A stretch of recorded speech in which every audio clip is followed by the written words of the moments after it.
সুপ্রিয় দর্শক বন্ধুরা, আপনাদেরকে হক কথা অনুষ্ঠান থেকে মোবারকবাদ। আশা করি আপনারা ভালো আছেন, যে যেখানে আছেন ভালো থাকবেন এই কামনা শুরু করি।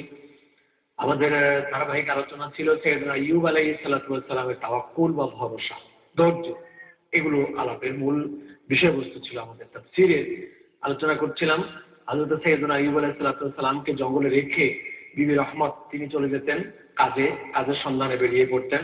কাজ করে যে কটা পয়সা পেতেন তা দিয়ে তিনি আইয়ুব আলাইহিস সালামের সেবা শুশ্রূষা এবং নিজের খাওয়া দাওয়া এসবগুলো করতেন, ওনার খাওয়া দাওয়া এসবগুলো করতেন। আর তিনি ওই খেয়ালই থাকতেন, ওই টার্গেটই থাকতেন যে তার স্বামীকে ভালো করার কোনো ওষুধ পাওয়া যায় কিনা, কোনো ওষুধ ব্যবহার করলে ভালো হবে কিনা। এই বছরের পর বছর, 18-19টি বছর তো ছোট কথা নয়, 18-19টি বছর এই নির্মম একটি অসুস্থতা, দেহের কোনো একটা অংশ বলে এক কথা, কোনো অংশ বাদ নাই, কোনো অংশ বাকি নেই, সারাটি দেহের মধ্যে এই ধরনের রোগ, চর্মরোগ, এবং সেটা দুর্গন্ধযুক্ত, অপরিষ্কার, কেউ কাছে থাকতে দেয় না। এমন অবস্থায় একদিকে হলো একজন মেয়ে লোক, একজন মহিলা, তার স্ত্রী তাকে বহন করে 100 কিলোমিটার দূরে নিয়ে আসলেন এবং ডেইলি তাকে সেবা শুশ্রূষা করছেন। এখানে আমাদের বিষয়টা একটুখানি মাথাটা খাটাতে হবে যে পৃথিবীতে আল্লাহ তাআলা শুধু পুরুষ বানায় নেই, শুধু নারী বানায়। নারী এবং পুরুষের সমন্বয় একটি সমাজ তৈরি করেছে। নারীরা যেরকম সমাজের অংশ, পুরুষ সেরকম অংশ। এখন কি? এখন সমাজ চালাতে নারীরও প্রয়োজন, পুরুষেরও প্রয়োজন। পুরুষের প্রয়োজনে নারী, নারীর প্রয়োজনে পুরুষ, একে অপরের প্রয়োজনে কি যার যার প্রয়োজনে সে টান। পুরুষের প্রয়োজনে নারী, নারীর প্রয়োজনে পুরুষ। কিন্তু প্রথম কে? প্রথমটা হলো পুরুষের প্রয়োজনে নারী, তারপরে নারীর প্রয়োজনে পুরুষ। সেই জন্য বাবা আদম আলাইহিস সালামকে একা সৃষ্টি করেছিলেন। তার একাকিত্ব দিন যাচ্ছে না বেহেশতে, সেই জন্যই তো বাবা মা হাওয়াকে সৃষ্টি করলেন। এবার মা হাওয়া আলাইহিস সালাম সৃষ্টি হওয়ার পর দেখা গেল বাবা আদমও তাকে ছাড়া চলতে পারছেন না। এই জন্য সংসার বলুন, রাষ্ট্র বলুন, সমাজ বলুন, প্রত্যেক জায়গাতেই নারীর একটা ভূমিকা আছে, নারীর একটা অঙ্গন আছে, নারীর একটা দখল আছে। এটা যেমন অস্বীকার করা যায় না, পাশাপাশি এটাও অস্বীকার করা যায় না যাকে যে কাজে তৈরি করা হয়েছে, মহান তৈরি করেনেওয়ালা তো আল্লাহ তাআলা। আমরা এরকম বলবো না যে উপরওয়ালা, সৃষ্টিকর্তা। তো আমাদের সমাজে কিছু এই প্রকৃতির কিছু বুদ্ধিজীবী আছেন, বুদ্ধিমান, তারা শিক্ষিত, আল্লাহ বলতে পারেন, কঠিন শরম তাদের আল্লাহ বলতে। যিনি তাকে খাওয়াচ্ছেন, চুলগুলো লম্বা করার জন্য আল্লাহ সহযোগিতা করেছেন, রক্ত দিয়েছেন এবং তাকে এত বুদ্ধি দিয়েছেন যে বুদ্ধিজীবী হয়েছে। বুদ্ধিজীবী উনি, আর আল্লাহ বুদ্ধির সৃষ্টিকারী। সে আল্লাহ তাকে এত সুন্দর অবয়ব দিয়ে বানিয়েছেন, আলো বাতাস দিচ্ছেন, খাওয়া দিচ্ছেন, রোগ হলে চিকিৎসা দিচ্ছেন। সে আল্লাহকে আল্লাহ বলতে শরম লাগে। সে আল্লাহকে সৃষ্টিকর্তা বলে, নাহলে উপরওয়ালা বলে। উপরে থাকে, ওনাকে উপরেই রাখে, নিচে নামায় না, উপরওয়ালা বলে। যারা আল্লাহর ক্রিয়েশনকে অস্বীকার করে উপরওয়ালা বলে বোঝাতে চায়, হ্যাঁ, আল্লাহ বলতে, আল্লাহর নাম বলতে যার লজ্জা হয়, তিনিও সেরকম আল্লাহ তাআলার অবাধ্য বান্দা এবং নিকৃষ্ট বান্দা। তো এই নিকৃষ্ট যত বুদ্ধিমানই হোক, এই বুদ্ধিমানের তো দরকার নাই, জাতির উপকারের দরকার নেই, বরং জাতি ধ্বংস করে এরাই। তো যে আল্লাহ তাআলা এত সুন্দর করে সৃষ্টি করলেন, এখন যে স্ত্রী তার স্বামীকে এত কিছু করলেন, আর স্ত্রী স্বামীর জন্য, স্বামী স্ত্রীর জন্য। কিন্তু আমাদের সমাজে কি আমরা দেখতে পাচ্ছি? স্বামীর সংসার চালাতে ত্রুটি হলে স্ত্রী ছাড়ছে না, স্ত্রীর যদি কোনো ভুল ত্রুটি হয় স্বামী ছাড়ছে না। একজন আরেকজনকে বিশ্বাস করতে পারছি না, একজন আরেকজনের সঙ্গে সদ্ব্যবহার রক্ষা করতে পারছি না, দুর্ব্যবহার করে যাচ্ছি, একজনের সাথে আরেকজনের দূরত্ব বাড়ছে। সমাজে একটি আইনের চাপ আছে আর বদনামের চাপ আছে। দুই চাপে, আইনের চাপ আর বদনামের চাপে আমরা স্ত্রীকে বিবাহ বিচ্ছেদ করছি না, বাট তাকে ঝুলন্ত অবস্থায় রেখে আমরা বেসরকারিভাবে, সমাজ জানে না এমন কুসম্পর্ক এবং দুষ্ট সম্পর্ক, অসৎ সম্পর্ক আমরা রক্ষা করে চলছি অন্যান্য ছেলে মেয়েদের সাথে, বা ছেলেমেয়েরা পুরুষের সাথে এটা আমরা করে চলছি। এটা একতরফা হয় না। কিন্তু এই জিনিসটি কি সমাজকে বিল্ড আপ করবে, সমাজকে ভালো করবে, না সমাজকে ধ্বংসপ্রাপ্ত করবে? সমাজের বিকাশ হবে এখানে, আর সমাজকে কবর দেওয়া হবে। তাকে আমরা একবারও চিন্তা করেছি? তারপর তো আমরা চিন্তা করিনি। এখন সেটা সম্পূর্ণ নির্ভর করে ভালোবাসার উপর।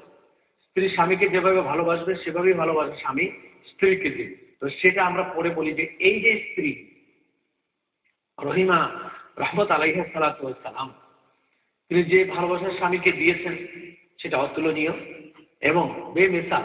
এইভাবে সেখান থেকে যেতে যেতে যেতে এক পর্যায়ে তিনি কবিরাজ খুঁজে পেলেন, যে লোকালয়ে একজন কবিরাজ লোকজন গ্যাদারিং করে তিনি বক্তৃতা করছেন যে কোনো ওষুধ তার ভালো হয়।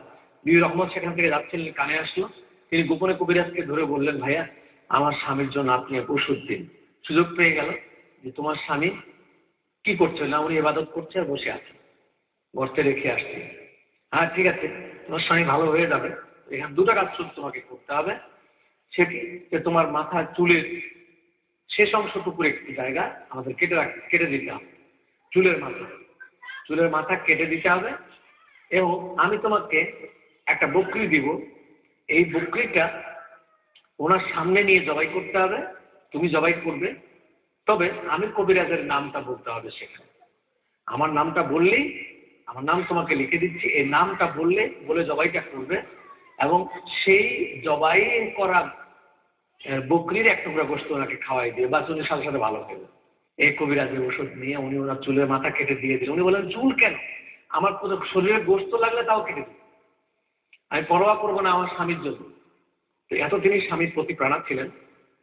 তো শিক্ষা তো পুঁথিগত কাগজ দেখে পড়তে সবাই পারে, কিন্তু ওই লেখাপড়া রক্ত পাল্টায়, রক্তের যে প্রবাহ সেটা পাল্টায় না লেখাপড়া। এই জন্য আগে তাকে বংশীয় রক্ষা করতে হবে, গুণাগুণ রক্ষা করতে হবে। তখন সে ওষুধ এনে আইয়ুব আলাইহিস সালামকে খাওয়াবেন বললেন। এ পর্যায়ে আমরা একটা বিরতিতে যাই, ফিরে এসে আবার কথা হচ্ছে। হযরতে বিবি রহমত নিজের মাথার চুল কেটে দিলেন এবং বকরি পাঠিয়ে দিলেন।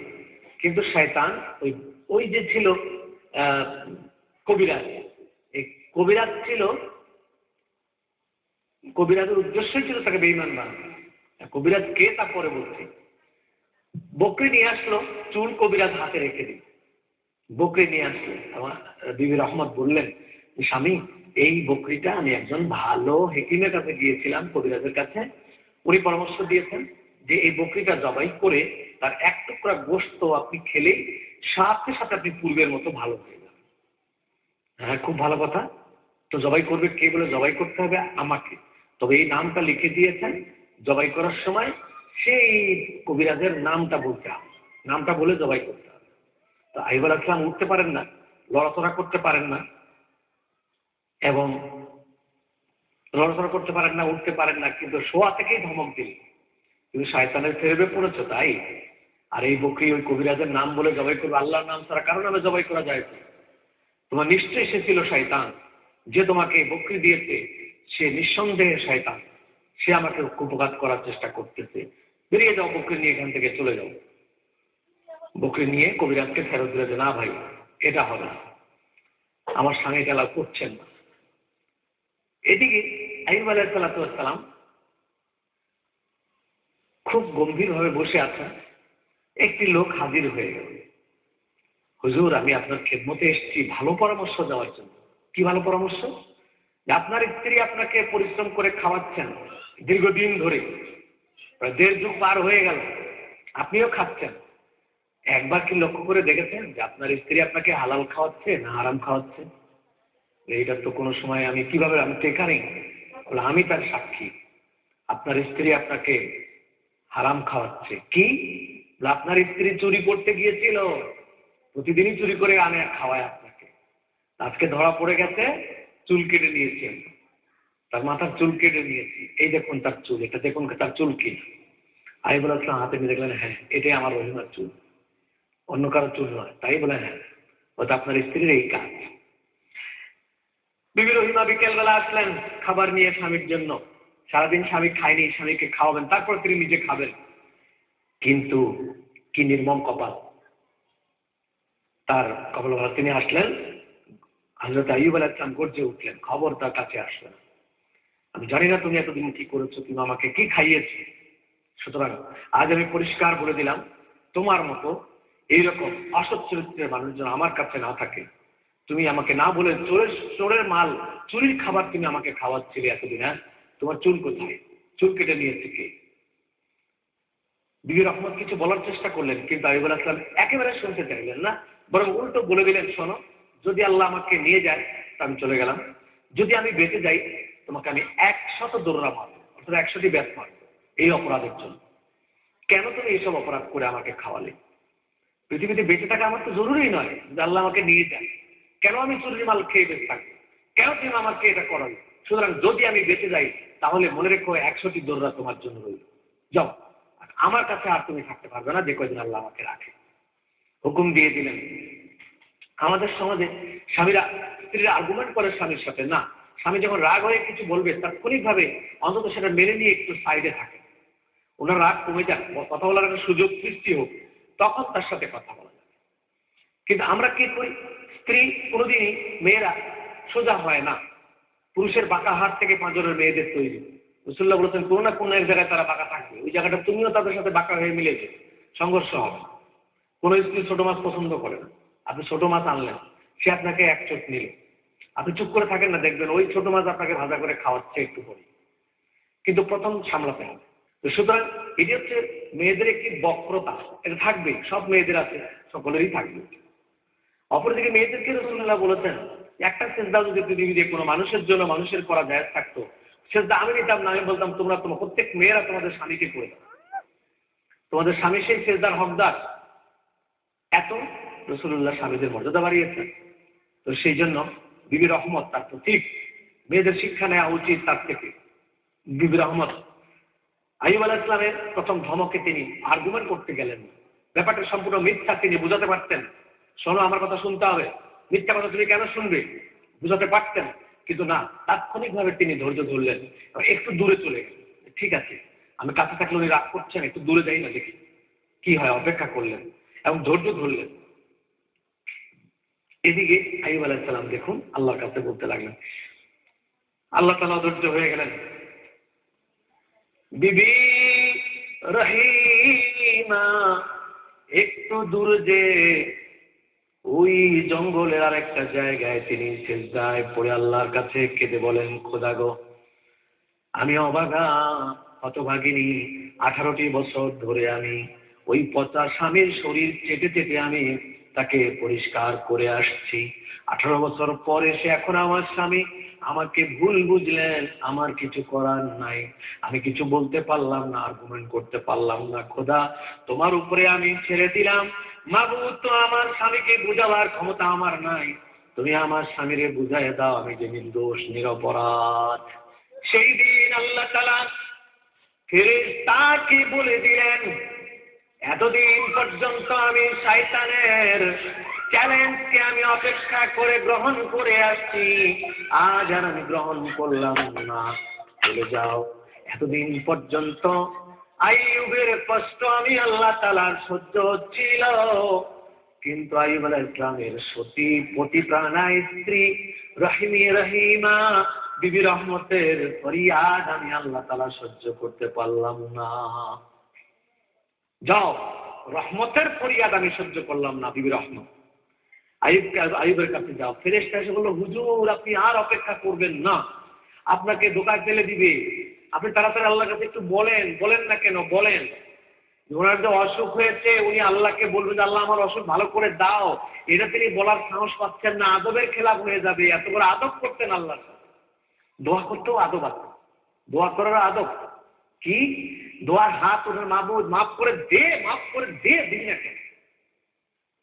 না, একটু বেয়াদবি, এরকম দোয়া তো আল্লাহ, এর দোয়া উল্টো হবে, আল্লাহর সাথে বেয়াদবি করা। তর্জন গর্জন তো আল্লাহ ভয় পায়। আল্লাহ তাআলা তর্জন গর্জনে যদি ভুলে যেতেন, ভয় পেতেন, আপনার আমার থেকে গর্জনকে অন্যেরা কম জানতো, ফেরাউন কম জানতো, নমরুদ কম জানতো। চলুন বাকি কথা আরেকটা ছোট্ট বিরতির পর ফিরে এসে বলি। কথা নিয়ে নমরুদ কম তো গর্জন জানতো না, ফেরাউন কম গর্জন জানতো না, বক্তানসার কম গর্জন জানতো না, কারুন কম গর্জন জানতো না। কারুন গর্জন মেরেছিল মুসা আলাইহিস সালামকে, নীল নদের পানি আর আমার মাথার মেধা আর আমার শ্রমিকের পরিশ্রম, তোর খোদার এখানে কি তাই বল। আল্লাহ বলেন, আমি তার গর্জন কি করেছি? একবারে স্তব্ধ করে দিয়েছি। যখন সে তলিয়ে যাচ্ছে গলা পর্যন্ত, তখন বলতেছে, সমস্ত সম্পদ মুসা তোর খোদাকে দিয়ে দিলাম, আমাকে বাঁচা। আর না, তর্জন গর্জন যা করেছো সব শেষ। সুতরাং তর্জন গর্জন করে তো দোয়া করা যায় না, দোয়ার একটা আদব আছে। এই হযরতে আইয়ুব আলাইহিস সালাম বলতে পারতেন, মাবুদ আমাকে অসুখে ধরেছে, তুমি আমাকে ভালো করে দাও, আমার রোগ মুক্ত করে দাও না। এটাকে তিনি আদব হিসেবে, আদবের বরখেলাপ মনে করেছেন। তিনি আদবের সাথে দোয়া করেছেন। কি আদবের সাথে তিনি দোয়া করেছেন? وأيوب إذ نادى ربه أني مسني الضر وأنت أرحم الراحمين أني مسني ربي أني ربه أني مسني الضر وأنت أرحم الراحمين হে খোদা, আমি ক্ষতিগ্রস্ত হয়েছি, আমাকে কষ্টে ধরেছে, আমাকে অসুখে ধরেছে, তুমি ভালো করে দাও না, তা বলেন নাই। বলছেন ওয়া আনতা আরহামুর রাহিমিন, খোদা আমি কষ্টে আছি, আমাকে অসুখে ধরেছে, আর তুমি বড় দয়াবান, তুমি বড় দয়াবান দয়ালু। কি অর্থ দাঁড়ালো? যে আমি যে কষ্ট করতেছি তুমি দেখতেছো, তোমার যদি একটু দয়া হয় তাহলে আমাকে ভালো করতে ইচ্ছে করলে তুমি ভালো করতে পারো, তুমি ভালো করে দাও এমন নির্দেশ আমি করতে পারবো না। আমি অসুস্থ, তুমি দেখতেছো, তোমার দয়া হচ্ছে, তোমার যদি দয়া হয় একটু দয়া করো, তুমি ইচ্ছে করলে আমাকে ভালো করতে পারো। এত সুন্দর করে ঘুরিয়ে আদব রক্ষা করে বলেছেন। এই জন্য দোয়ারও আদব আছে।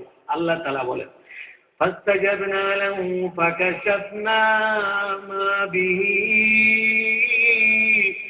মিন দুররিন ওয়া আতাইনাহু আহলাহু ওয়া মিসলাহুম মাআহুম রাহমা ফাস্তাজাবনা লাহু ফাকাশাফনা মা বিহি। দোয়া শিখিয়ে দিলেন ফেরেশতা, হুজুর আপনি এভাবে দোয়া করেন আল্লাহর কাছে, বলেন না কেন? না বললে আল্লাহ তাআলা ভালো করবেন কেমনে? আপনি তো বলেন আল্লাহর কাছে। তখন আইয়ুব আলাইহিস সালাম আল্লাহর কাছে দোয়া করলেন। উনি অসহায় হয়ে গেছেন, হতাশ হয়ে গেছেন, উনি একা। বিবি ছিল, বিবিকে তো তিনি ধমক দিয়ে সরাইয়ে দিলেন। এবার তার কি হবে? সারাদিন তিনি খাননি, সবকিছু মিলে তিনি অস্থির হন নাই। ফেরেশতা শিখিয়ে দিয়েছেন। তখন তিনি বলেছেন রব্বি ইন্নী মাসসানিয়া দুররু ওয়া আনতা আরহামুর রাহিমিন। অপরদিকে এখানে আল্লাহ তাআলা বলেছেন কি? সেই জন্য আল্লাহ তাআলা বলছেন ওয়াযকুর আবদানা আইয়ুব ইয নাদা রাব্বাহু আন্নী মাসসানিয়া শাইতানু বিনুসবিন ওয়া আযাব উরকুদ বিরিজলিক। হে নবী, স্মরণ করো আমার বান্দা আইয়ুবের কথা। যখন সে তার পালনকর্তাকে আহ্বান করে বলল শয়তান আমাকে যন্ত্রণা ও কষ্ট দিচ্ছে, আরেকটু দোয়া নিজে করেছে। ইয নাদা রাব্বাহু আন্নী মাসসানিয়া শাইতান। জাকারিয়া আইয়ুব আলাইহিস সালাম বুঝতে পেরেছে খোদা আমাকে শয়তান ধরেছে। ওই যে বকরি পাঠিয়ে দিয়েছিল, চুল কেটে নিয়েছে, সবগুলো শয়তানের, উনি বুঝতে পেরেছে। খোদা তুমি আমাকে সাহায্য করো, শয়তানের এই ধোঁকা থেকে আমাকে বাঁচাও বলতে লাগলেন। আল্লাহ তাআলা বলে দিলেন কি? ফাস্তাজাবনা লাহু ফাকাশাফনা, আমি তার জবাব দিলাম, আমি তাকে ভালো করে দিলাম। কিভাবে ভালো করে দিলাম? উরকুদ বিরিজলিকা হাদা মুগতাসালুম বারিদ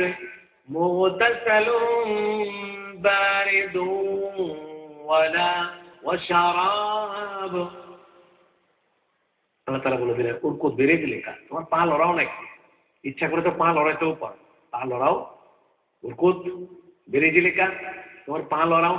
আজ মুগতাসালুম, এই যে পা দিয়ে পানি বের হলো, তোমার দুই কারণে, গোসলের এবং খাবার। এই ঠান্ডা পানি খাও, এই পানি দিয়ে গোসল করো। কিতাব রওয়ায়াত আছে এক পা দিয়ে ঠান্ডা পানি বের হয়েছে, আরেক পার গোড়া দিয়ে গরম পানি বের হয়েছে। বলতে ঠান্ডা পানি খাও আর গরম পানি দিয়ে গোসল করো। গরম পানি গায়ে দাও, গায়ে লাগাতে পারলেই হবে, লাগাও, গরম পানি গায়ে লাগাও। ওয়াহাবনা লাহু আহলাহু ওয়া মিসলাহুম মাআহুম রাহমাতাম মিন্না ওয়া যিকরা লিউলিল আলবাব। وخذ بيدك ضغثا فاضرب به ولا تحنث إنا وجدناه صابرا نعم العبد إنه أواب। পায়ের গোড়া লড়াইলেন তিনি, পানি বের হয়ে গেল এবং গোসল করলেন, ভালো হয়ে গেলেন, তার গায়ের দাগ চলে গেল, ঘা চলে গেল। 18 বছর আগে তিনি যেমন ছিলেন তেমন হয়ে গেল। আল্লাহ তাআলা বলে দিলেন ফাস্তাজাবনা লাহু ফাকাশাফনা মা বিহি মিন দুররিন ওয়া আতাইনাহু আহলাহু ওয়া মিসলাহুম মাআহুম রাহমা রাহমাতাম মিন ইনদিনা ওয়া যিকরা লিল আবিদিন। এখানে আল্লাহ তাআলা তাই বলেছেন, সূরা সাদে আল্লাহ বলেছেন ওয়া ওয়াহাবনা লাহু আহলাহু মিসলাহু মাআহুম রাহমা। সুতরাং আইয়ুব আলাইহিস সালাম ভালো হয়ে গেলেন। আজকে এই পর্যন্তই থাক, বাকি কথা ইনশাআল্লাহুল আজিজ আবার আমাদের সামনের পর্বের শুরুতে আলোচনা করব। ততক্ষণ আপনারা ভালো থাকেন এই আশায় শেষ করছি। আসসালামু আলাইকুম ওয়া রাহমাতুল্লাহি ওয়া বারাকাতুহু।